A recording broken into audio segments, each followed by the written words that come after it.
Me llamo María y soy una estudiante de antropología de 23 años. Siempre me han fascinado las leyendas urbanas, especialmente la de La Llorona, una mujer que, según dicen, ahogó a sus propios hijos y ahora anda vagando eternamente llorando por ellos.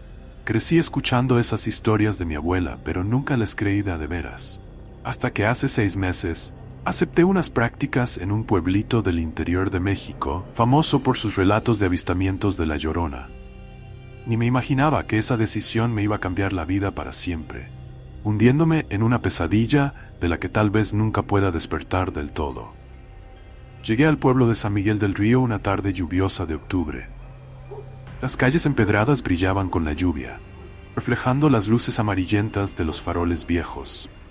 Casas coloniales se alineaban a ambos lados de la calle principal, sus fachadas descoloridas contando historias mudas de siglos pasados. En el centro de la plaza, una fuente de cantera murmuraba suavemente, como si susurrara secretos antiguos. Mi chamba consistía en recopilar y documentar los relatos de los lugareños sobre avistamientos de La Llorona. En los primeros días, entrevisté a un montón de gente. Sus historias eran sorprendentemente parecidas. Una mujer de blanco vagando cerca del río por la noche, un llanto angustioso haciendo eco por las calles vacías, chamacos desapareciendo misteriosamente. Una semana después de mi llegada, empecé a notar cosas raras. Primero, fueron los sonidos. Por la noche, en mi cuartito rentado, escuchaba un llanto lejano, casi imperceptible. Al principio, pensé que nomás era el viento o algún animal nocturno, pero el sonido se fue haciendo más claro cada noche. Un lamento que parecía cargar siglos de dolor. Luego, los objetos en mi cuarto empezaron a portarse de manera extraña. Mi espejito de mano, un regalo de mi abuela, a veces reflejaba una figura sombría detrás de mí cuando estaba sola. Mis cuadernos de apuntes aparecían mojados por la mañana, las hojas onduladas como si las hubieran metido en agua, aunque no había ni una gota de humedad por ningún lado. Las noches se volvieron una tortura. Tenía pesadillas recurrentes donde me veía ahogando chamacos en un río oscuro, sus cuerpecitos retorciéndose en mis manos. Me despertaba gritando, con la cara empapada de lágrimas que ni me acordaba haber derramado. La línea entre el sueño y la realidad empezó a desdibujarse peligrosamente. En mis entrevistas, comencé a notar cambios en el comportamiento de los lugareños. Gente que antes era abierta y platicadora, ahora se negaba a hablar conmigo, cerrándome las puertas en la cara con miradas de miedo. Algunos hasta me acusaban de haber traído de vuelta la maldición de La Llorona al pueblo. Una noche, mientras caminaba de regreso a casa después de una larga sesión de investigación en la biblioteca local, escuché el llanto más claro que nunca. Venía de la dirección del río. Contra todo sentido común, decidí seguir el sonido. A medida que me acercaba a la orilla del río, la neblina se hacía más espesa, envolviéndome como un manto frío y húmedo. Fue entonces cuando la vi por primera vez.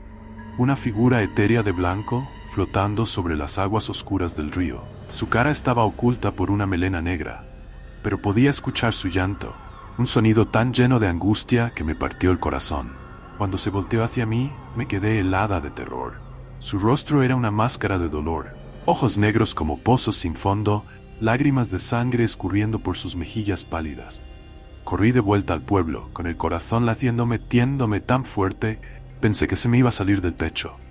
En los días siguientes, traté de convencerme de que solo había sido una alucinación causada por el estrés y el cansancio. Pero las visiones continuaron, cada vez más vívidas y perturbadoras. Fue entonces cuando conocí a doña Elena, una ancianita que vivía en las afueras del pueblo. Ella me contó una historia que no estaba en ninguno de los registros oficiales. Hace siglos, una joven llamada Isabel había sido acusada injustamente de brujería. Como castigo, ahogaron a sus hijos en el río mientras la obligaban a ver. Enloquecida por el dolor, Isabel se tiró al río, jurando que su alma nunca descansaría hasta que se hiciera justicia. Doña Elena me dijo que la única manera de acabar con la maldición era realizar un ritual antiguo para liberar el alma de Isabel. Pero el ritual era peligroso y requería un sacrificio. Yo sabía que tenía que intentarlo, no solo para salvar al pueblo, sino para salvar mi propia cordura. La noche siguiente, bajo la luz de la luna llena, fui a la orilla del río con las cosas necesarias para el ritual. velas blancas, flores de cempasúchil y una foto de mis propios padres. Empecé a recitar las palabras que doña Elena me había enseñado, con la voz temblándome en el aire frío de la noche. A medida que avanzaba el ritual, el aire a mi alrededor se puso denso y pesado. El agua del río empezó a burbujear y agitarse violentamente, y formas sombrías emergiendo de las profundidades, manos espectrales tratando de agarrarme. El llanto de la Llorona se intensificó, convirtiéndose en un grito ensordecedor que parecía rasgar la realidad misma. De repente, sentí manos frías jalándome hacia el agua. Luché desesperadamente, pero la fuerza era sobrehumana. Mientras me arrastraban a las profundidades oscuras, vi el rostro de Isabel bien de cerca. Tus ojos, antes llenos de dolor y rabia, ahora parecían suplicantes. Entendí entonces que el sacrificio necesario era mi propia vida. En el momento en que me cayó el 20, algo extraño pasó. En vez de ahogarme, sentí una energía poderosa fluyendo a través de mí. Recuerdos que no eran míos inundaron mi mente. Siglos de dolor, soledad y arrepentimiento. Comprendí que no estaba siendo sacrificada, sino elegida. Desperté en la orilla del río a la mañana siguiente, empapada y agotada, pero viva. En los días que siguieron, me di cuenta de que algo fundamental había cambiado en mí.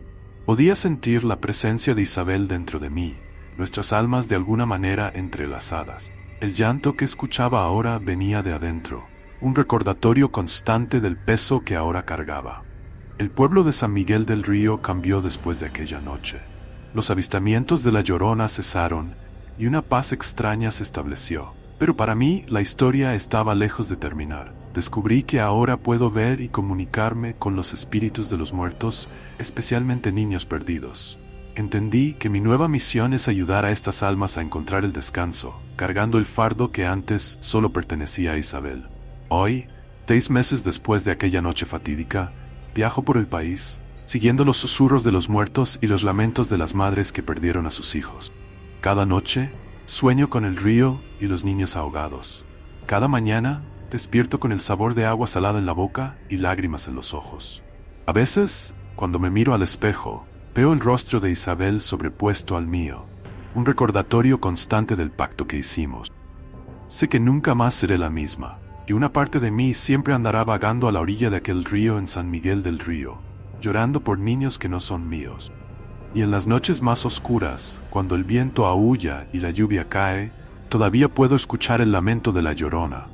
Pero ahora ese lamento también es mío, porque me he convertido en la guardiana de su historia, la portadora de su dolor.